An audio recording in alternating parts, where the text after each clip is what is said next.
Hello and welcome to the maybe third class on aldehydes and ketones. I think it is third class, right, Rudra? Yes, sir. Uh, Today we shall be discussing without much revision. We are a bit late today, so we shall be discussing the properties. And when we talk about the properties of aldehydes and ketones, we are stuck with only one kind of property that is called the nucleophilic addition. Now start writing because today I have a very painful hand. I won't write, but my written copies are there, which I wrote in one of the classes in the, maybe couple of years back. So you start writing a nucleophilic addition ADN. And what is the reactivity order among aldehydes and ketones? Formaldehyde is most reactive, then any other aldehyde, then ketones. It all depends on two things: steric hindrance as well as the electrophilicity of the carbonyl carbon. More is the plus I effect. In aldehyde, there is one R, one plus I group, formaldehyde, no plus I group, and in ketone, there are two plus I groups. So the electrophilicity, the electron deficiency of the carbonyl carbon is least in ketone and it is little more in any other aldehyde and max in formaldehyde. And all, of course, the presence of one or two alkyl groups surrounding the carbonyl function make the steric hindrance and produces the steric hindrance for which the reactivity is reduced. So you tell me, because we are in a rampage. I mean, we will be going very fast, writing everything together. Oh, what a pleasant surprise! What a pleasant surprise! Okay, but when are you leaving the class? So 6:30. Okay, we'll be going very fast. As fast as possible. We are today discussing the nucleophilic addition reactions of aldehydes and ketones. The most reactive among them is formaldehyde, having no plus I group, and steric hindrance is minimum. The nucleophile will have a very good probability to attack the electrophilic center, that is the carbonyl carbon, and that is being little reduced because of the plus I effect of R, and there is some steric hindrance because of the presence of R, and there are two R's in ketone, and also the plus I effect is max, for which the electrophilicity is the least. So therefore, the reactivity of ketones is the least. Have you written down? Just Yes, sir. raise your hands. We shall go very fast. Both of you can just show me. Once you finish a particular slide, yes. Now see, the mechanism behind any nucleophilic addition reactions of aldehydes and ketones will be divided into two parts. Be very careful. Listen to me very carefully first. If we are using a strong nucleophile, for example, cyanide ion in a controlled manner, therefore we are not taking SCN or NaCN as we used to take in substitution reaction in haloalkanes. We here in addition reactions will be taking a small controlled production of CN minus. So that we take HCN and little bit of sodium hydroxide, and the reaction between these two will produce Cn minus, and in a controlled manner it will be attacking. Then the Grignard reagent with alkyl carbanion, alkyl lithium, and lithium aluminum hydride, sodium borohydride, sodium alkynide, these come under strong bases and hence strong nucleophiles. So in here, in these cases, protonation in the second step is required because they are all negative ions: Cn minus, R minus, R minus, H minus, H minus. So when any nucleophile with a negative charge will attack, and there will be an oxide ion formation here. This is the slow step and rate determining step, and therefore it is called nucleophilic addition, but it is a second order reaction. We don't mention ADN2, ADN1 here in addition. So simply it is nucleophilic addition, but actually it is a second order reaction. First order with respect to the substrate, first order with respect to the nucleophile. And then the protonation happens because there is always an acid. There is always an acid. If not, then you have to add. You have to add in the last step, acidification is required. Yes, in these cases you have to add. Yes, in these cases also you have to add because this is a weak acid. Acidification step is required to get a neutral product, addition product. Write down.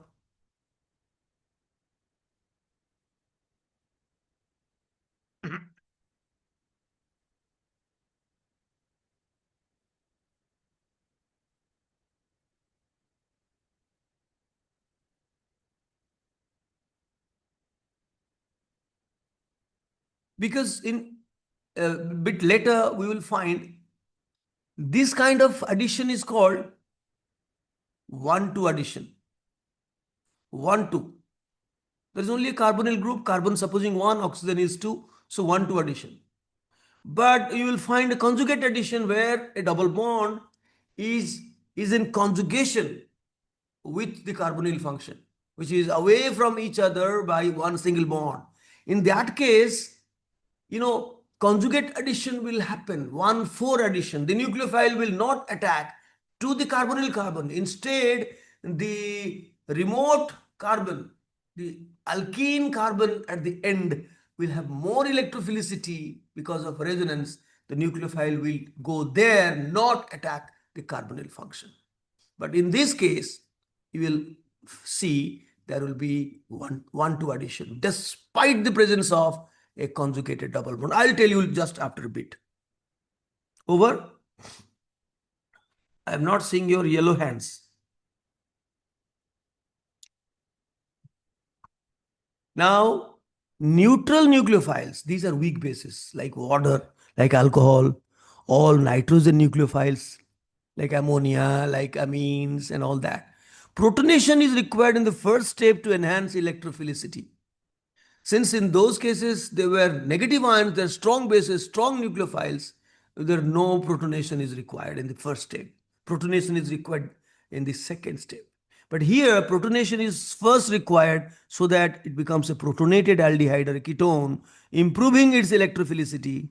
And there are two resonance structures here, 1 and 2. And then I have shown in both steps are slow, and then alcohol attacks or water attacks or amine attacks, the weak base attacks as a nucleophile, so that a protonated product is formed. And then after deprotonation, it produces the neutral product. Just the opposite. I have not yet told about 1,2 and 1,4. I was just sounding that there are two kinds of addition reactions in carbonyl compounds, 1,2 and 1,4. I have not told that. Only told two types. One, strong bases, where protonation occurs in the second step, and the weak bases, the protonation occurs in the first step. I'm sorry, the first step.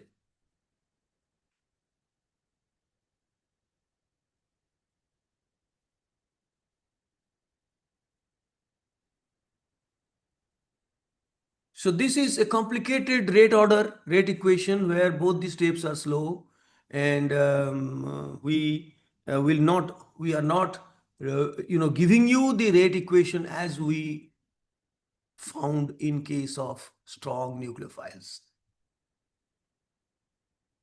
All these processes are slow, but the slowest among them is the attack of the nucleophile, no doubt the second one.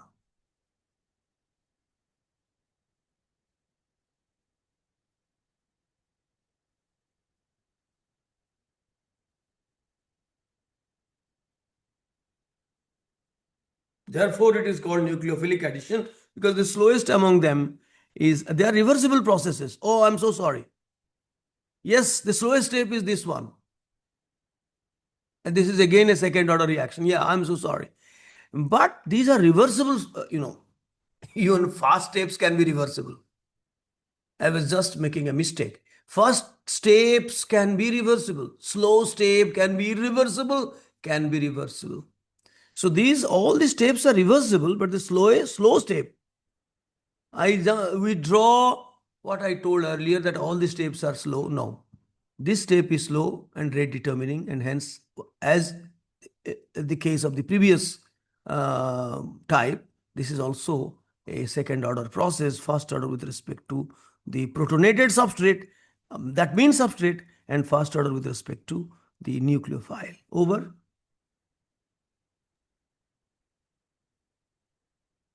Take your time.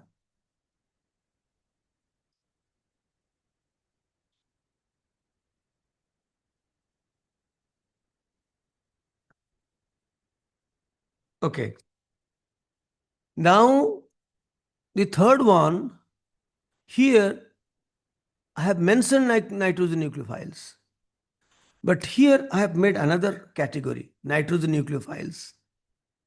I made the same thing, but I made a completed category, because there are so many nitrogen nucleophiles. You have to make a third division, but actually it belongs to the second type. Protonation occurs first. So now see, there are so many: ammonia, hydroxylamine, hydrazine, phenyl hydrazine, semicarbazide. We'll be doing all now. Now, as usual, the first step is protonation, then any nitrogen nucleophile. I have made it Z. Z can be hydrogen if it is ammonia, Z can be another NH2 if it is hydrazine, if it is OH, this is hydroxylamine, and so on. So the same things will happen here. There will be protonated thing. This is the slow step, and of course all the steps are reversible. I have not shown, and then deprotonation will occur. But after deprotonation, the mechanism or the reaction doesn't stop. That is why I made a different variety, a different type. After deprotonation, although neutral product is formed, there is a dehydration, because this HOH, they are very gullible for removal as water. So if water is removed automatically, the final product is a stable product with a double bond, carbon nitrogen double bond, and Z remains the same. Write down. So we have made a third category only to include the fourth step, which will not be found in case of water, alcohol, and similar type of weak bases. Of course, if you take only ammonia, the product is imine. Imines are very unstable. Again, they revert back to aldehyde and ketone. So if it is only ammonia, the deprotonation may occur for some other aromatic compounds. Aliphatic compounds, the amines are very, very unstable. So they are valid for other nitrogen nucleophiles like hydroxylamine, hydrazine, where there is another group to stabilize the imine kind of thing. C double bond N is the imine bond that is stabilized if there is another group like OH, NH2, NHPH, and all that. Simply NH is not stable at all.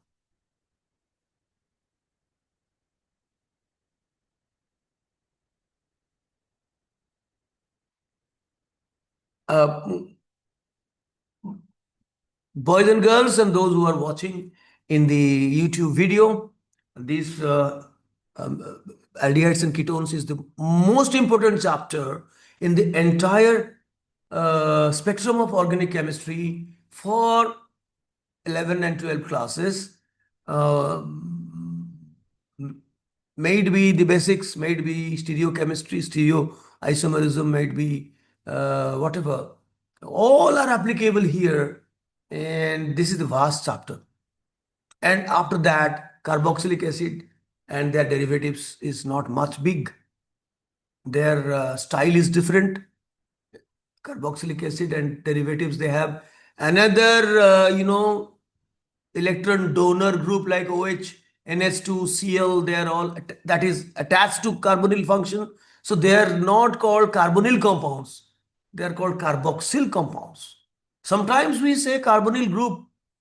C double bond O group is named as carbonyl group. We can say that, but they are different types of compounds having different properties, nothing common with real carbonyl compounds, that is aldehydes and ketones. Over? Yes.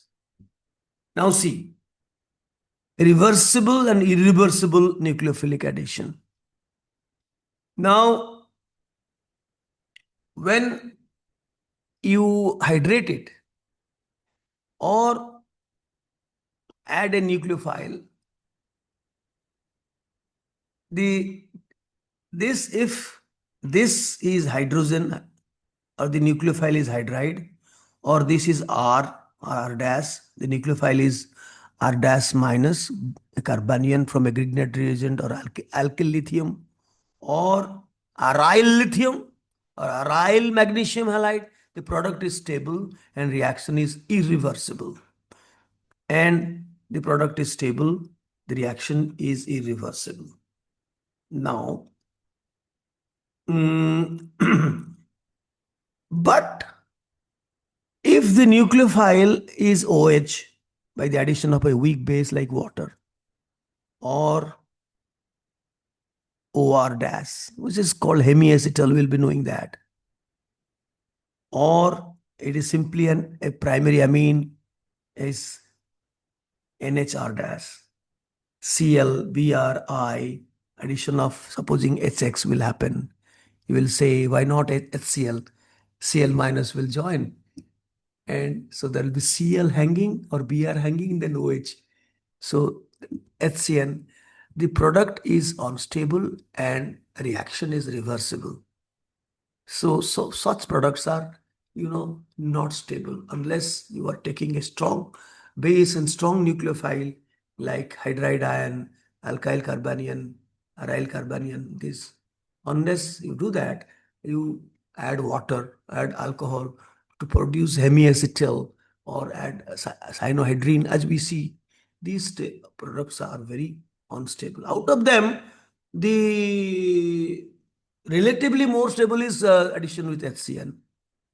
We will be knowing that, but in general, they're reversible.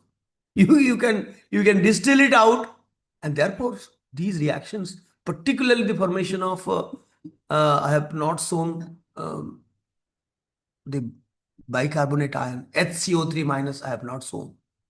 So that addition of sorry N Na the sulfur nucleophile. Is I'll be looking at the sulfur nucleophile where sodium bisulfite, not sulfate, bisulfite. When there is a sulfur attack, that also, is reversible. So we make the product, although sulfur nucleophiles are strong nucleophiles, but they're weak bases. So when I write here, I have not included sulfur nucleophile. I am not telling that they are not strong nucleophiles. They are strong nucleophiles, but weak bases. Such cases also they are reversible. So in fact, we use this method to purify aldehydes and ketones from others, non-aldehydes and ketones. They do not add to water. They don't add to alcohol. They don't add to, of course, HCl, HBr, HI is never taken. They are so unstable that because the bulk of the group Cl, Br minus, so they don't form at all. But others are formed. But we can reverse it by just distilling it.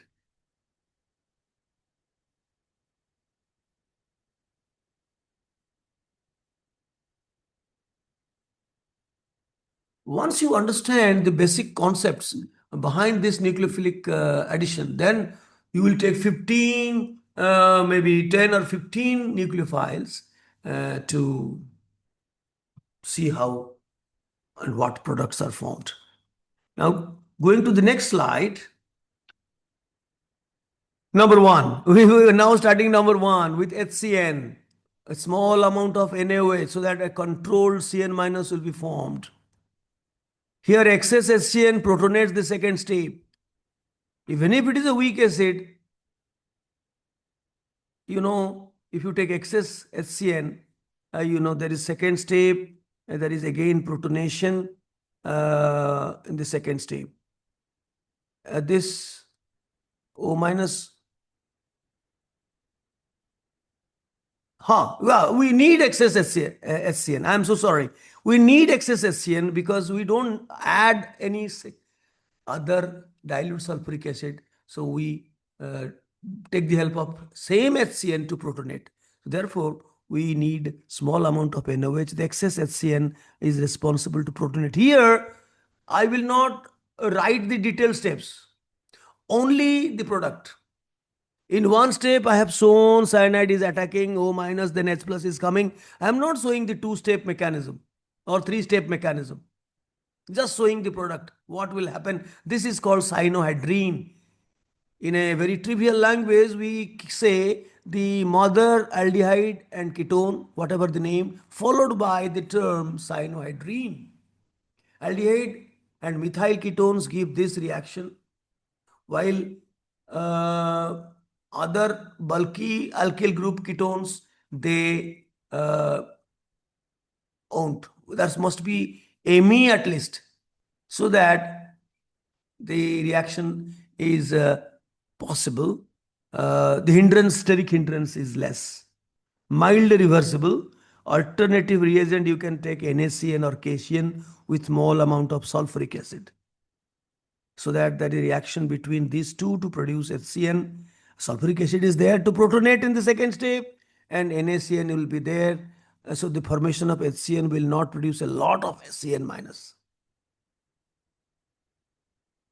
So the pH is always controlled between 4 to 5. 5 is the best. So that gives rise to cyanohydrine. That is mildly reversible. You can reverse the reaction, get back your aldehyde and ketone by distillation.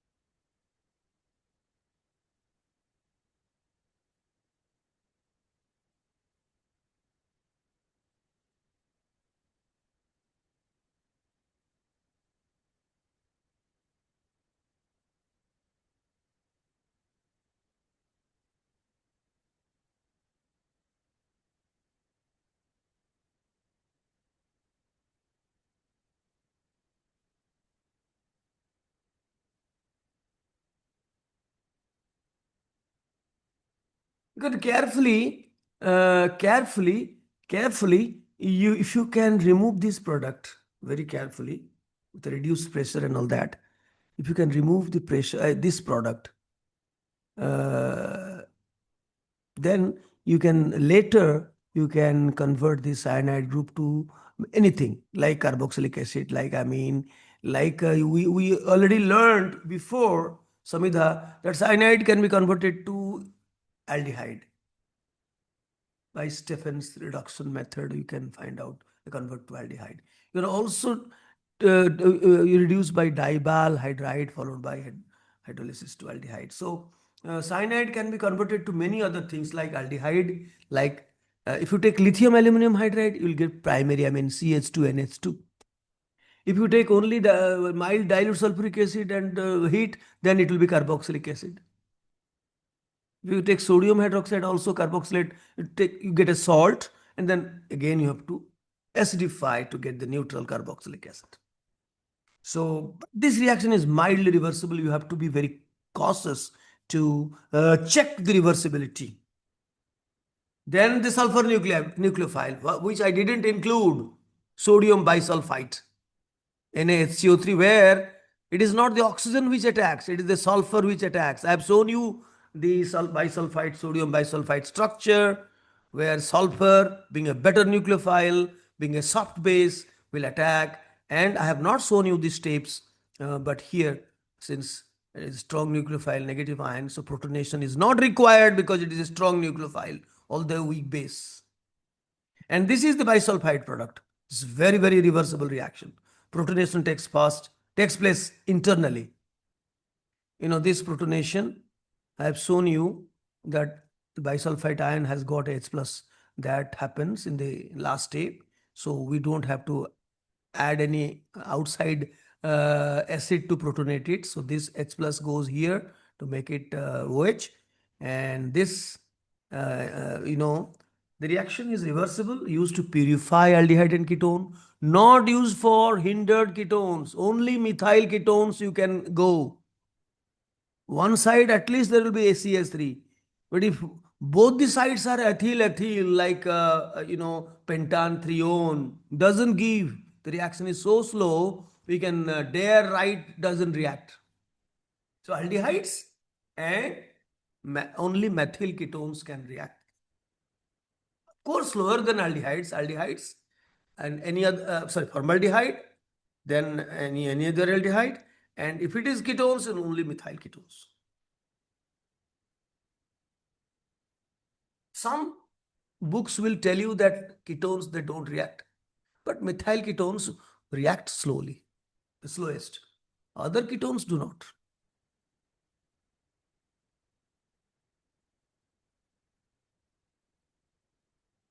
Ald ket means aldehydes and ketones. I have abbreviated as ald ket.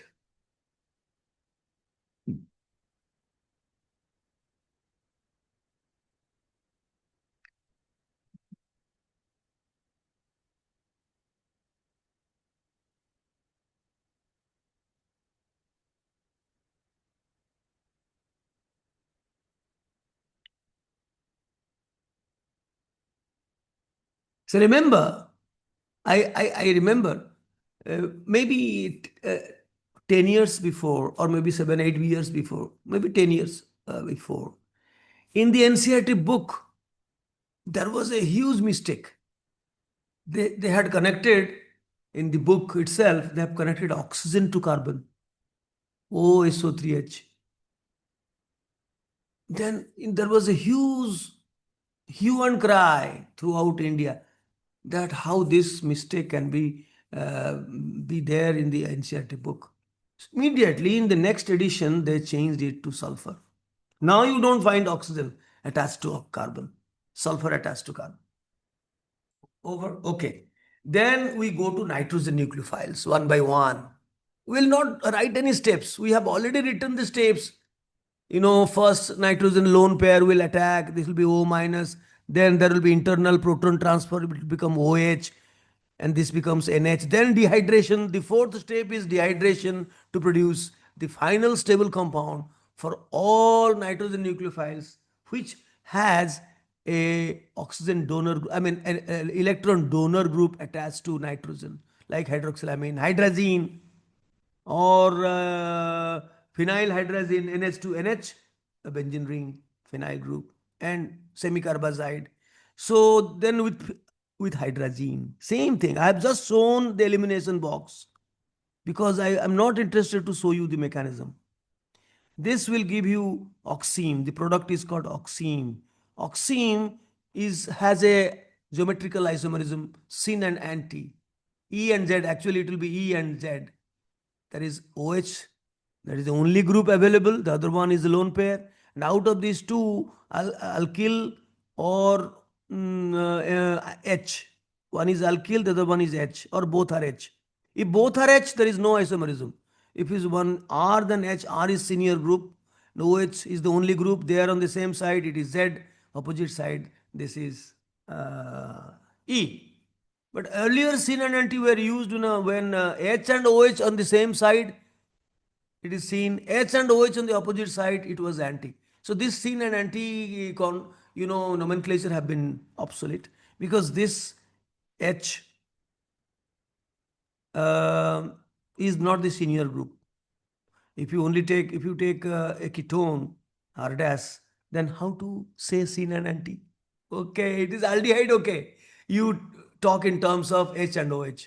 But if it is a ketone or dash, then how to say which is syn, which is anti? So it is actually, I'll make a correction here.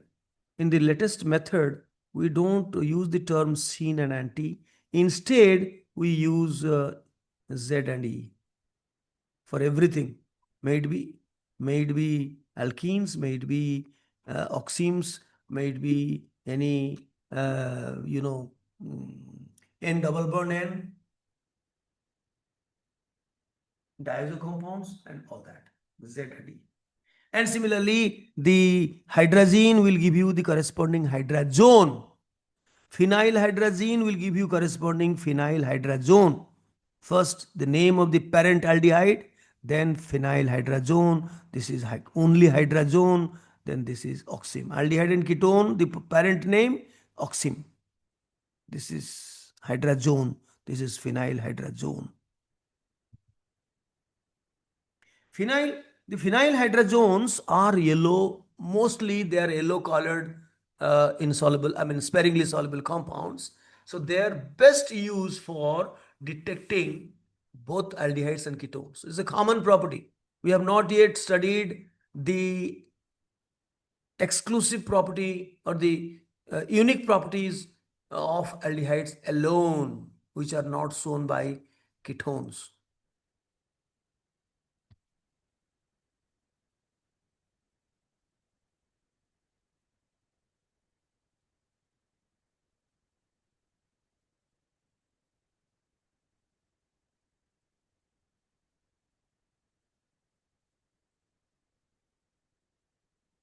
So I have a plan to complete the organic by maybe, 15th August is coming very soon. Yes, let us be very practical by the end of August. If we finish that, then you have ample time to revise organic from any book, and I am there to clear your doubts. And then we take off. Physical we have completed. Organic we will complete by the end of August. That is most liberal way of planning. We can finish before that also, but let us make it August end, because I am facing a lot of other distractions. But if Uparbala wants me to be engaged with some teaching, then I would feel myself most fortunate. And I really thank you guys who remain with me every year, at least 1 or 2 or 3 or 4, whatever, so that the passion for learning and teaching, that is being continued. Let's see how long the Uparwala wants it. Over. Yes, sir.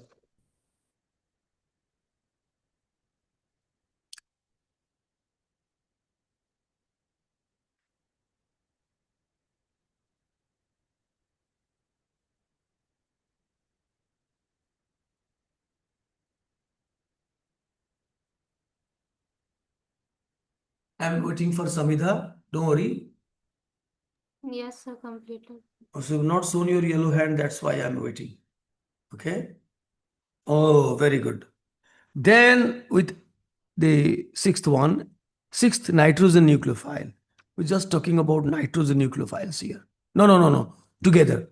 Nitrogen we started from three. Three, four, five. Six is another nitrogen nucleophile which is called Brady, not brandy.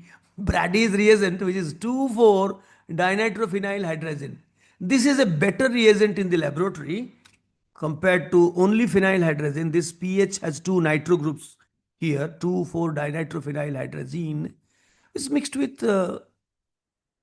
some sulfuric acid and alcohol as medium, as hydrogen sulfate it becomes, because then you get the same thing, but there are two nitro groups.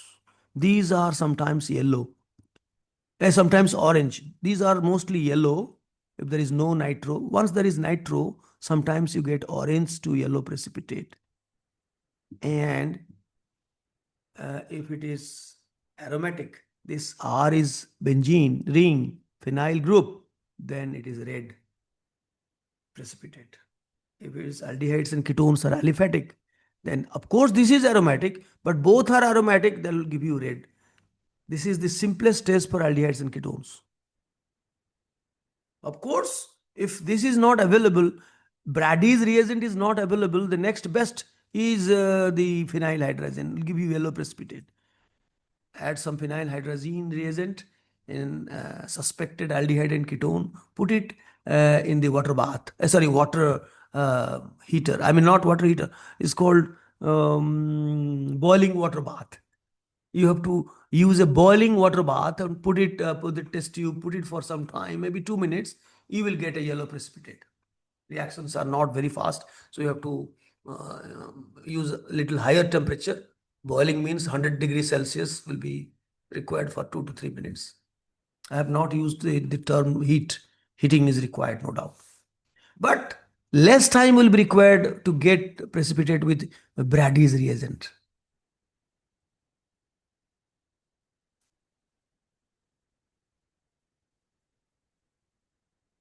2,4-dinitrophenyl hydrazine. I've written DNPH. DNPH means dinitrophenyl hydrazine, but it should be in 2,4 position.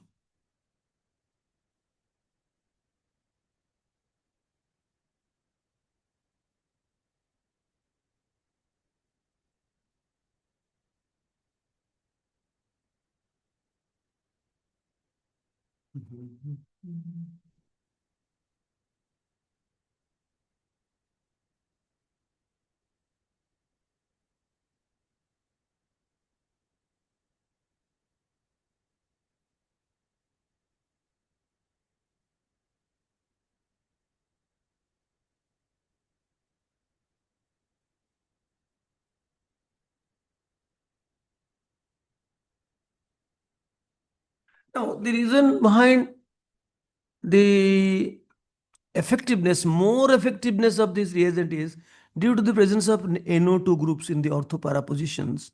This nitrogen, not the nucleophilic nitrogen, this nitrogen acquires a lot of plus delta character, and which produces a strong minus I effect, so that this lone pair is not that much active, and that's the reason why we need a less active nitrogen nucleophile, which is achieved by the presence of nitro group for the reaction to happen.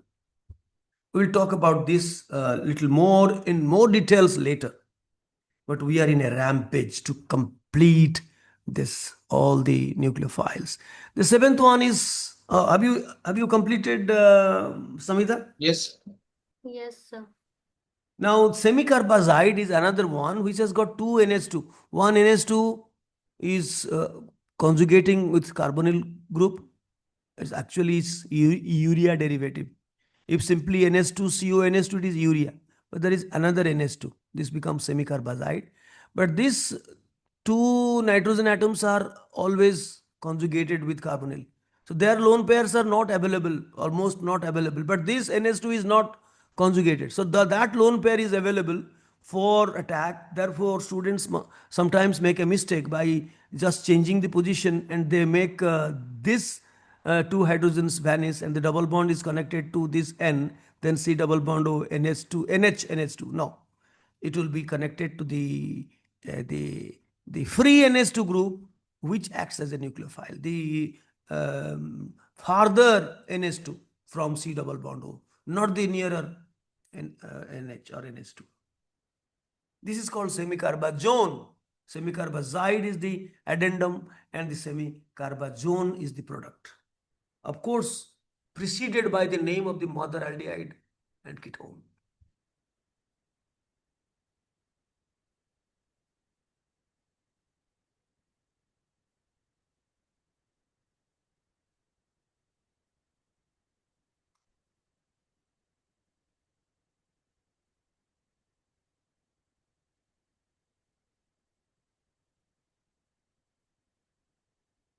Now, with 1 degree amines and ammonia, Ammonia, the product is very, very unstable, simply imine. But when there is an alkyl group, some other group, even if it is R from a primary amine, that is somehow stabilized. So same thing, the mechanism we have already shown, but here I don't know why I have shown you the mechanism, the lone pair attacks. Of course, I have not shown the detailed mechanism. O minus is the first step. Then protonation happens to produce the neutral OH here. Then this is deprotonated to produce a neutral amino compound. Then dehydration, as usual, dehydration occurs to produce alkyl amines. Amines are called Skipp's bases. These are called carbinol amine. This is called carbinol amine, but they dehydrate to produce amines. Amines are called Skipp's bases. Amines from aliphatic aldehydes and ketones are unstable. If there is one aromatic group here, then it is highly stable. Skipp's bases are highly stable.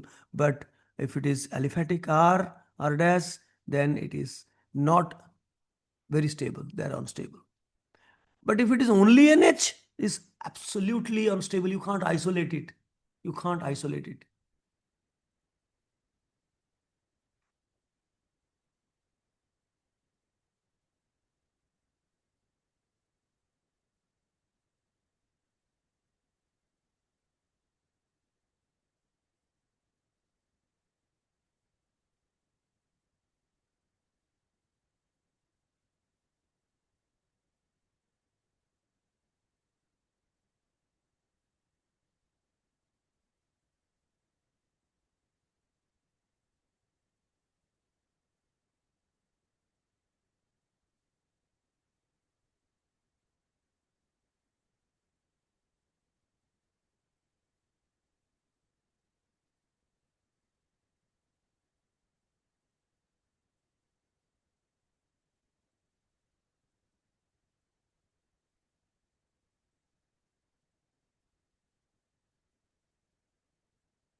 Oh, sorry.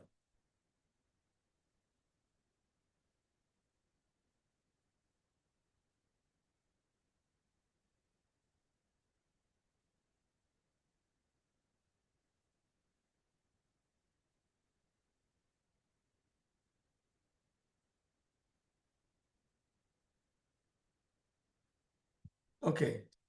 Now I will show you how the aromatic amines are very stable. For example, you take aromatic aldehyde and aromatic amine, 1 degree amine. This is aniline with benzaldehyde. I will give you just make a box in the shortest manner. You can show a box here. It is removed very fast because a stable benzal is called benzal aniline. This is aniline part, this is benzal part, a divalent or benzalidine. Benzal aniline, which is a very stable Skipp's base used for inorganic ligands for making complexes. We shall see that stable. With ammonia, amines are so unstable. The amine with ammonia is highly unstable and trimerizes. If you just don't heat it, leave it in cold, then it trimerizes or reverts back to the original product. Three, just like a benzene ring, it forms a six-membered ring, but all are single bond CNH, CNH, CNH. Of course, C is bonded with two other groups like hydrogen or alkyl, whatever. So we don't write because it is unstable. But you mention about why ammonia is not a favored nucleophile for producing the product because amines only amines are unstable.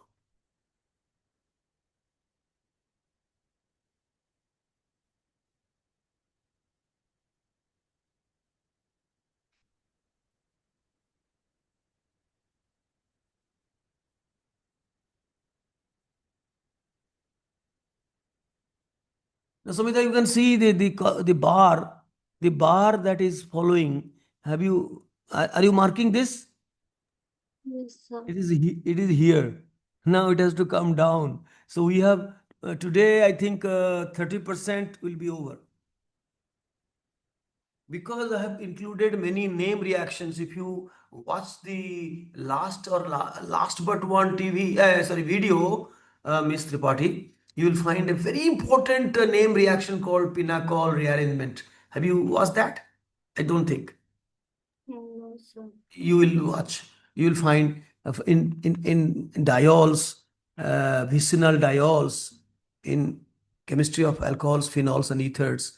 I left out one important reaction of a vicinal diol treated with acid like sulfuric acid or other acidic substances to undergo a very interesting kind of rearrangement called Pinacol rearrangement to produce a rearranged ketone. So that sometimes appears in the IIT Advanced. Similarly, in aldehydes and ketones, we'll be finding many name reactions. Of course, in the text and in your syllabus, there are many name reactions like anisarose, like aldol condensation, like bromamide reaction, Huffman. No, sorry. Like idoform reaction there are, but still there are more name reactions which are important. Over? Yes. Now see, formaldehyde is the only aldehyde which does react with aldehyde or ketone. Usually they gives unstable amines, which if at all you will not leave it, it will produce a very bad trimerized product, a cyclic product of no use. But formaldehyde reacts with ammonia in a very different way to give a very important compound, hexamethylene tetramine, CH2O6N4 and 6 water. This was formerly used as a medicine for urological problems, urine problems. That is why it was trivially called urotropine or simply hexamine. Nowadays it is used in plastic industry for cross-linking and other things that are using in plastic industry. Huge application is in the plastic industry. See how it happens. The structure is very simple. Is make a six-membered ring. Alternately, you place nitrogen. The other places are obviously carbon. Then put a nitrogen at the middle and join the nitrogen atoms via a intervening CH2, NCH2N, NCH2N, NCH2N. So there are six CH2. These CH2s are not shown. Total there are six CH2 groups and four nitrogen atoms. This is a cyclic compound. It's a very important compound. I think we can. I will show you how it is formed. First you write down the structure, and with acetone, same thing will first produce the acetone ammonia. That is, you know, then this is further at high temperature. It can add to another acetone. That acetone, this O in the first product will act as nucleophile to attack here. So this becomes CH3, and then see this CH3, this goes, this CH3 NH2, this goes. Then here, as if this OH and H, they go as water, and then this C is bonded with CH2, CO, CH3. This is called diacetone ammonia in a trivial language, but it has got a IUPAC name. You can tell me 1, 2, 3, 4, 4 amino, 4 methyl, pentan, 2-one. Write down.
Now this looks very typical. Let me try to uh,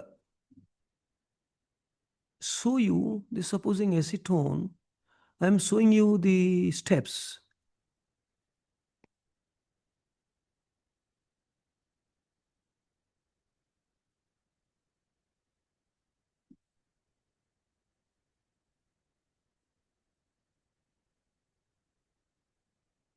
Then, protonation occurs internally to give you acetone ammonia. And these are all reversible processes, but the first step is slow. And this becomes OH. This is NS2. And this is methyl. This is the first one. But to get the second one, the second acetone, you cannot, as I was telling you, this acts as a nucleophile, then there will be another CO bond. There is no CO bond here. And there is no double bond formation. Supposing if we attack here, oh, I'm so sorry, we attack here, then what happens? This is not happening. I'm showing you, I'll just see, don't write. Then this part becomes this one, and this O becomes protonated here, and the other things are now hanging on to O. O is bonded to C. C is bonded to two methyls and one amino.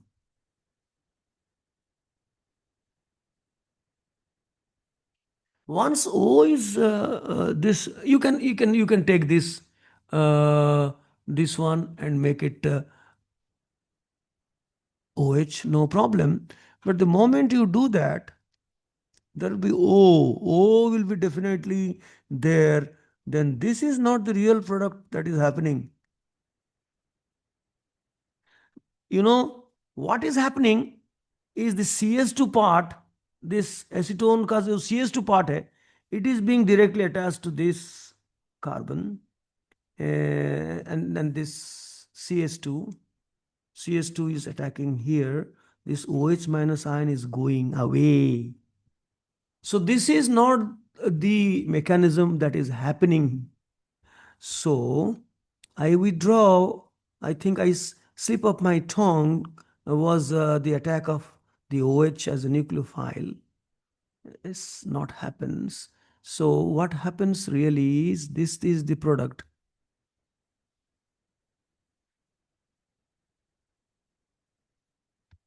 Then you just see, you know,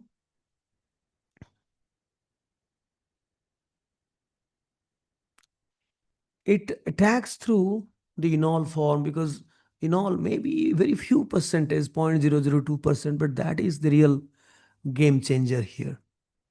So this will attack and this will attack here. And of course, this will be protonated from water so that, you get, let me bond in the top. This carbon is bonded, CH2, then C, then this becomes C double bond O, and this is CH3. This goes as water, and every other thing remains the same. You understood what happens?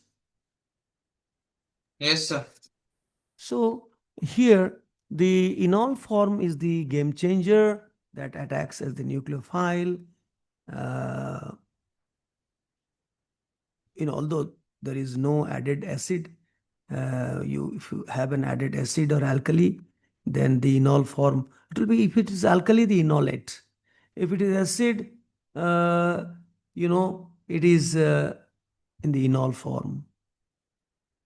So that enol reacts as a nucleophile, as a carbanion nucleophile, and that when deprotonated, I'm just removing one step. I'm just missing out one step. This is deprotonation will produce this. Yes? That's actually CS3. Yeah. Yeah, thank you. So that is the final product, what we commonly call diacetone ammonia. We Yes, sir. leave today now from here, then of course, Samita, you can leave now. But if at all we continue, then you can watch. Maybe another 10 minutes we can continue, but you can watch it later. Bye bye, Samita. Thank you, sir. Now see what happens really, how it reacts. If I write down like this,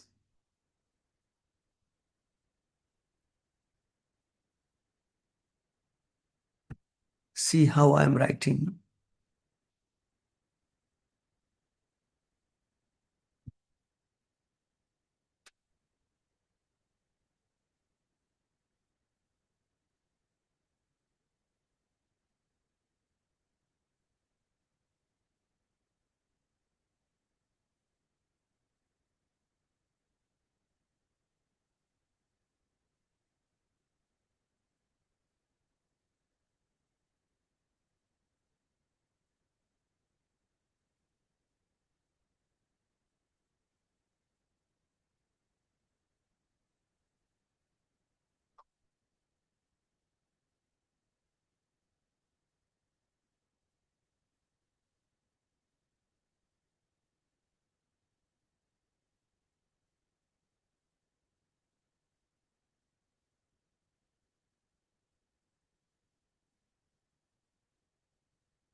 Then what happens?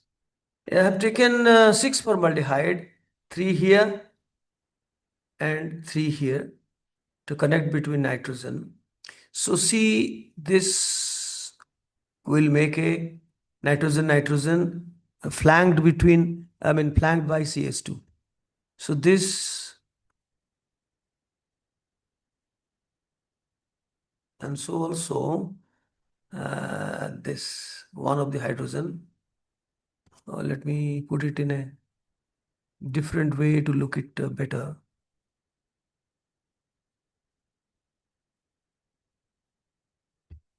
And then in the periphery, this H, this O, and this goes, this O and this H.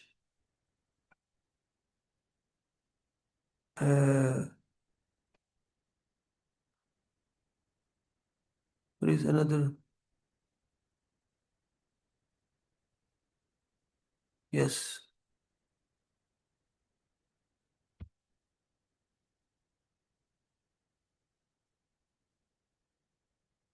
So what happens? All the 3 hydrogen atoms of each ammonia is gone. So we are lost. We have only left with only nitrogen atoms and methylene groups. So that if you make a 6-member ring, here nitrogen, and here nitrogen, and these are CH2 groups, and there is a nitrogen here in the middle, and is flanked by CS2. Got it? Yes, sir. So 6 water molecule, they go away. This is 4 formaldehyde, 6 formaldehyde and 4 ammonia. I have written in a cyclic manner to show you that the combination, they lose 6 water molecule to give a very interesting cyclic compound, 4 nitrogen, out of which 3 are lying on the cyclic ring, and the only one which is lying at the center. Got it? Yes, sir. So we will be just finishing nitrogen. 2-degree amine. See, 2-degree amine produces a very stable enamine. 1-degree amine produces skip space. Skip spaces are not as stable, but aromatic skip spaces are stable. But in the secondary amine case, same thing will happen here. There will be deprotonation here, this OH and H. And just like other nitrogen nucleophiles like hydrazine, hydroxylamine, dehydration was occurring. But in that case, nitrogen was having one hydrogen that was losing, and therefore the double bond was between carbon and nitrogen. Here, another alpha carbon having at least one alpha hydrogen atom, that will be lost. Of course, with respect to the OH, it will be beta. So beta elimination will occur, so that you get a double bond here in the conjugating position with the lone pair. If there will be at least, with this carbon, there is another carbon at least having one alpha hydrogen atom, then there is a carbon carbon double bond, and this is enamine. There is another tautomer where lone pair will come here and this will go here, and of course this cannot have a tautomer. There is no hydrogen. Yes, no, it's not possible. Enamine. This is simply enamine which is stable. In amine,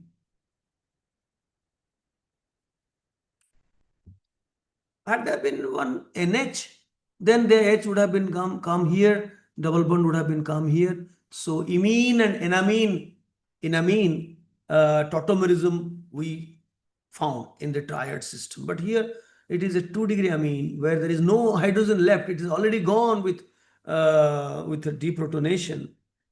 So no question of any tautomerism.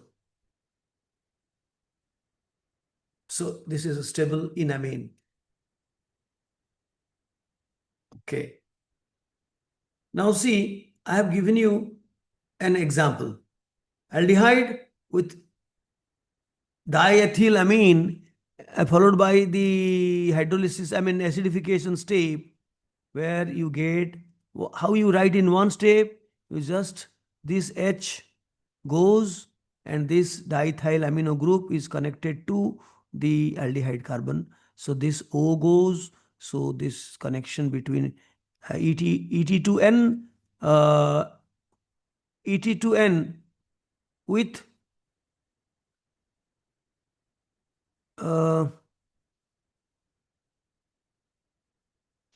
yeah. No. In this way, it goes to here. I'm so sorry. It comes here, so that this attacks and the proton exchange happens. So it becomes OH. The dehydration occurs. So the final compound is this. Sometimes you get a question, the cyclohexanone reacts with piperidine. No, I'm sorry, tetrahydropyrrole. This, what is called? It is, it has a very interesting name.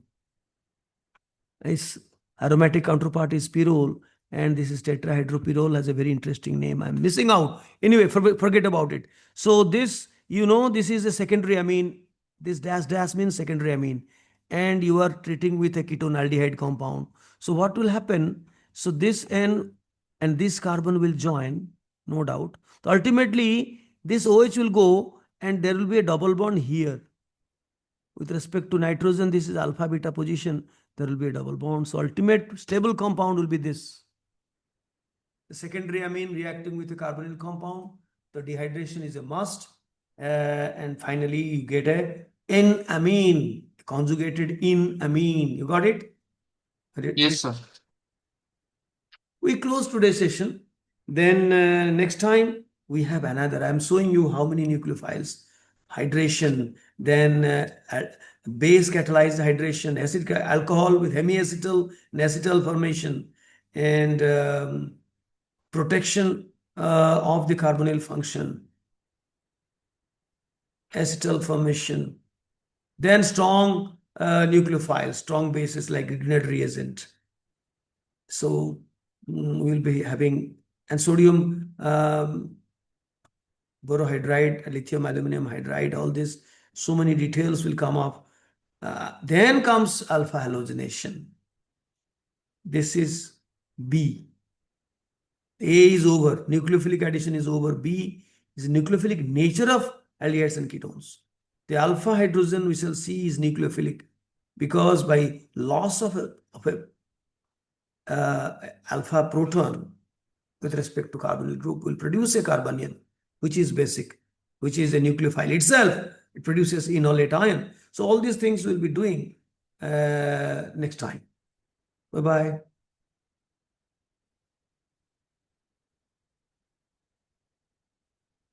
And guys Pranam. who are watching the video till end, don't forget to hit the like button and also share if you have liked following our program. You share with your friends, and if not subscribed, consider subscribing. It doesn't cost anything. Bye bye. Have a nice day. Pranam. Pranam, sir. Sir, last class ର notes ଟା ବି ଦେଇ ଦେଇଥିଲି। Sir, last class ର notes ଟା। ଦେଇନି? ନାଇଁ sir, ସେ ଭିଡିଓରେ ଦେଖିକି ଲେଖିଦେଇଛି। Okay, ମୁଁ ଆଜି ପୁରା ପଠେଇ ଦଉଛି. I'm just Yes, sending sir. all aldehydes and ketones, right? Okay, sir. Yes, sir.